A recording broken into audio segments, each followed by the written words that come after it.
खबर शामिल करते हैं लाहौर से। Lahore police model town division के बदनाम ज़माना इलाका कहना के अहलकार आईजी पंजाब की महकमाना वेलफेयर्स का मजाक उड़ाने लगे।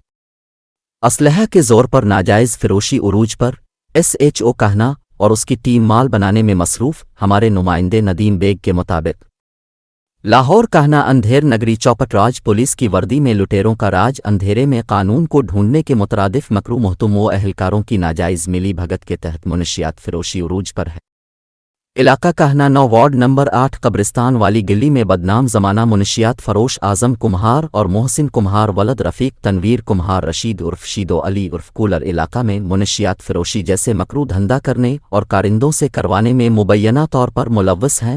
इलाका मकीनों का कहना है कि ये मुल्ज़िमान असलहा के ज़ोर पर मुनशियात फिरोशी करते हैं। आज़म कुम्हार शब और रोज़ बिला खौफ व ख़तर मन मंशा पर हवाई फायरिंग जैसा घनौना जुर्म करता नजर आता है, जिसके शवाहिद मौजूद हैं। इलाका में खौफ हरास फैलाए रखना उन जराइम पेशा अनासिर का वतीरा है। मज़द ये कि इलाका मकीनों का वज़ीर आला पंजाब IG पंजाब CCPO लाहौर और पुलिस के अफसरान से अपील की है कि इन बदनाम ज़माना मुनशियात फरोश अनासिर के खिलाफ फ़ी फौर कानूनी कार्रवाई की जाए, जबकि उनकी पुश्त पनाही में मुलव्वस पुलिस एहलकारों को करार वाकई महकमाना कार्रवाई के दायरा में लाया जाए ताहम नौजवान नस्ल नशा की तबाहकारियों से महफूज रह सके।